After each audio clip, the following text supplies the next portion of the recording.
Jangarh live में आपका स्वागत है। जनगढ़ में पंचायत समिति का बैठक में जनप्रतिनिधियों ने उठाया जन समस्याओं का निदान का मुद्दा, योजनाओं में अनियमितताओं को लेकर जांच और दोषियों पर कार्रवाई की मांग। जनगढ़ प्रखंड कार्यालय के समीप टीपीसी भवन में शुक्रवार को प्रखंड प्रमुख पूनम देवी की अध्यक्षता में पंचायत समिति सदस्यों की बैठक हुई। इस मौके पर विधायक अरुण शंकर प्रसाद ने कहा कि कई योजनाएं जन उपयोगी होती हैं जो गांव और पंचायत तक ही सीमित नहीं रहती, देश स्तर से जुड़ती हैं। कोई ऐसी योजना नहीं जो किसी विभाग से नहीं जुड़ी है। ऐसी योजनाओं को पंचायत स्तर के प्रतिनिधि या विधायक स्तर से काम कराया जा सकता है। हम सबको चाहिए कि अपने पंचायतों को आदर्श पंचायत बनाने के लिए काम करें। सांसद प्रतिनिधि विनय कुमार सिंह ने कहा कि कोरहिया व कमलाबाड़ी उपस्वास्थ्य छोड़ कहीं भी चिकित्सक नहीं रहते। उप प्रमुख विनोद यादव ने कहा कि अंचल कार्यालय से संबंधित कार्य बिना बिचौलिए के नहीं हो रहे हैं। मुखिया प्रतिनिधि ब्रज किशोर यादव ने कहा कि अधिकांश उप स्वास्थ्य केंद्रों पर एएनएम की जगह जानवर दिख रहे हैं। अनुमंडल अस्पताल के चिकित्सक खर्राटे लेते हैं और चतुर्थ वर्गीय कर्मी चिकित्सक का काम करते हैं। बिचौलिए ने अंचल कार्यालय को अपनी गिरफ्त में ले रखा है। पटवन के समय नहर में पानी की आवश्यकता है। बीडीओ ने विधायक व प्रमुख के हाथों सभी जनप्रतिनिधियों को योजना संबंधित पुस्तक दिए। इस बैठक में विधायक अरुण शंकर प्रसाद, बीडीओ राजीव रंजन कुमार, सांसद प्रतिनिधि विनय सिंह, विधायक प्रतिनिधि उद्धव कुंवर, एमएलसी प्रतिनिधि जामुन चौधरी, मुखिया प्रतिनिधि ब्रज किशोर यादव, डॉ रवि भूषण, डॉ रोनित कुमार समेत कई पदाधिकारी व कर्मीगण, मुखिया, पंचायत समिति सदस्य, जनप्रतिनिधि उपस्थित थे। और दाखिल खारिज के मामले में अंचल अधिकारी द्वारा मनमानी की जाती है, इसमें कोई दो राय नहीं है। और मैंने भी कई बार अंचल अधिकारी से संबंधित विषयों को यहाँ से लेकर सदन तक उठाया। कई दंडित भी हुए अंचल अधिकारी, लेकिन बावजूद इसके एक आदत सी पड़ गई है, जिसके लिए हमारे माननीय राजस्व मंत्री भी बार बार कहते हैं।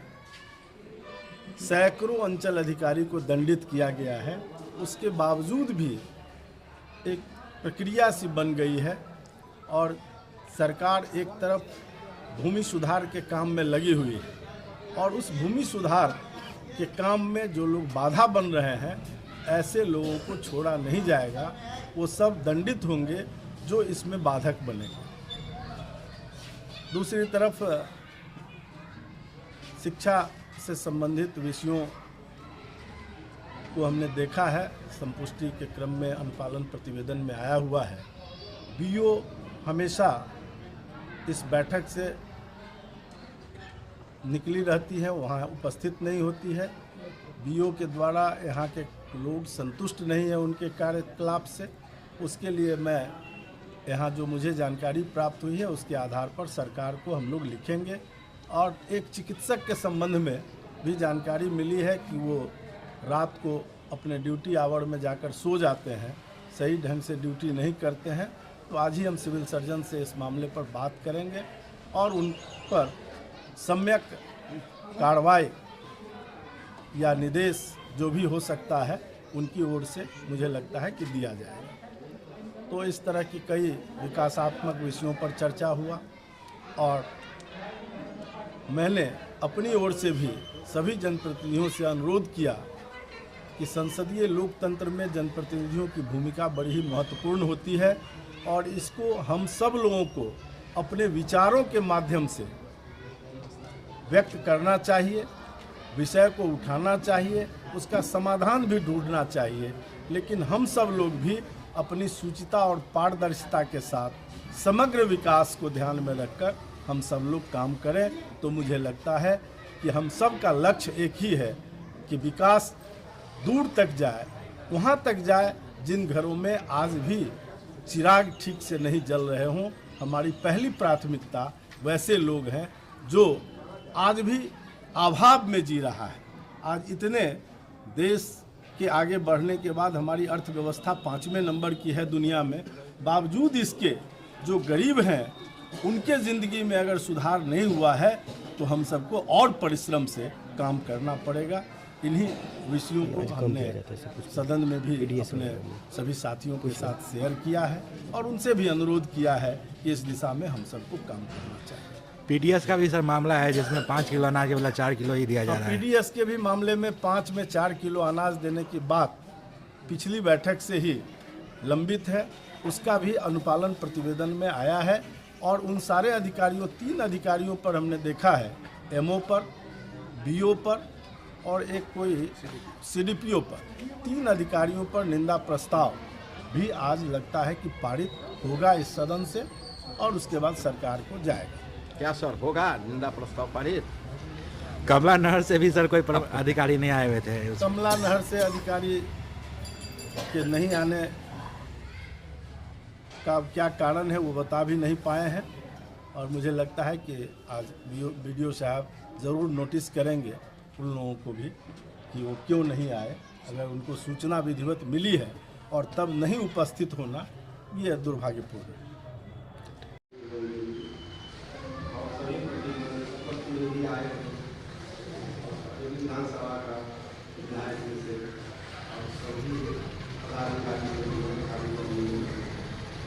पंचायत समिति की बैठक में आप उपस्थित हो जाएंगे।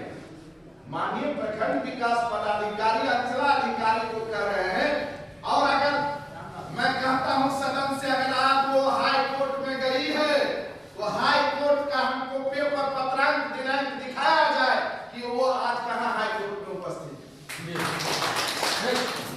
और वो सदन को अगले बैठक में नहीं, माननीय विधायक जी से हम आग्रह करेंगे कि उन पर भी कार्रवाई हो कि आपके सामने में तमाम जनप्रतिनिधि के बीच एक छोटी सी बात कह के वो निकल गए। जनप्रतिनिधि बेबाक हो गया है। हम तमाम लोग जो छोटे जनप्रतिनिधि है बड़े जनप्रतिनिधि की ओर देखते हैं, हमारा कौन देखने वाला है? अगर एक प्रशासनिक पदाधिकारी से हम लोग थोड़ा सा बकझक कर लेते हैं आक्रोशित होकर, तो माननीय प्रखंड विकास पदाधिकारी कहते हैं शांति बनाइए, अपने पदाधिकारी के और उनकी भी बात सुनते हैं और हम लोगों को सम्मान नहीं मिलता। हम जनप्रतिनिधि माननीय विधायक जी आपका अभिनंदन है, जब हम लोगों पर कोई पहाड़ गिरता है तो आपको जगना पड़ेगा और निश्चित रूप से जब आप जगेंगे तो आपका सम्मान तो बढ़ेगा ही, हम तमाम जनप्रतिनिधि का सम्मान होगा। सरकार की भी व्यवस्था की चर्चा होगी कि अगर नहीं हुआ तो निश्चित रूप से कार्रवाई हुई है।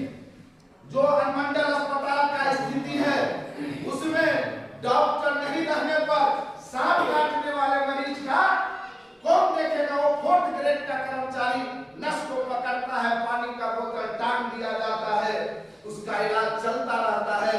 जब सांप का बीच अगर ऊपर बढ़ गया तो लिखता है इसको रेफर कर दिया जाए, इसको आगे बढ़ाया जाए। आप एमबीबीएस करके आए हो, आप हमको बताएंगे। हम कभी कभी पूछते हैं कि इसमें क्या प्रोसेस है, कैसे हम जानेंगे कि यह बीख लग रहा है कि नहीं लग रहा है इस स्थिति में? तो इसके लिए सिर्फ प्रभारी महोदय दोषी नहीं, उनके कर्मचारी भी अब बात करना बंद कर दिया। जैसे प्रखंड विकास पदाधिकारी और माननीय विधायक माननीय प्रमुख जी की अध्यक्षता में आज यहाँ बैठक हो रहे हैं, हमारे सम्मानित विधायक जी उपस्थित हैं, लेकिन बार बार कह रहे हैं सीआई साहब कि अंचलाधिकारी महोदय अगर गए हैं तो रूल की बात कीजिए, अगर वो गए हैं तो कागज लगा गया है यहाँ पर, आप तो आगे हैं उपस्थित होकर। सिर्फ इससे काम नहीं चलेगा, बड़ी बेबाकी से आप कहते हैं कि कौन पैसा लिया, कितना प्रूफ लीजिए। अगर आप या सीओ से बड़े पदाधिकारी आपको हम प्रूफ दिखाएंगे तो उस पर कार्रवाई करवा देंगे आप, तो अभी तुरंत एक नहीं कई प्रूफ आपको दिया जाएगा। जब आप खुद सक्षम नहीं है कार्रवाई, आप सुनने के लिए आए हैं श्रोता बन के, तो इस कान से सुनिए उस कान से जाइए। इसीलिए हम लोग मुख्य रूप से हम लोग इस बैठक में उपस्थित होने से न हिचकते रहते, क्योंकि आम जन का कार्रवाई होता ही नहीं। आम जनाब माननीय विधायक भी आए हुए हैं, तो कुछ पदाधिकारी लगे। पहली बार देखने को मौका मिल रहा है कि किसी प्रशासनिक पदाधिकारी यहाँ पर उपस्थित है। पहली बार हम लोग जन समस्या से, हम लोग सिर्फ पंचायत में और माननीय जनप्रतिनिधि का सिर्फ एक काम नहीं है कि रोड बना दीजिए, सड़क बना दीजिए। हम लोग एक प्रहरी के रूप में हैं और अब आने वाले दिन में अब कैनाल की व्यवस्था के लिए बात होगी। कई जगह जो कमला नदी से जो नहर जाती है उस पर पुल की आवश्यकता है। कमला नदी से कौन आए हुए हैं? अगर आप लोग भी मधुबनी जिला या जयनगर से हैं तो जयनगर लाइव को ज़रूर सब्सक्राइब कीजिए, क्योंकि ये छोटे बड़े हर न्यूज़ को कवर करते हैं। तो लाइक कीजिए, शेयर कीजिए, सब्सक्राइब कीजिए। Thank you.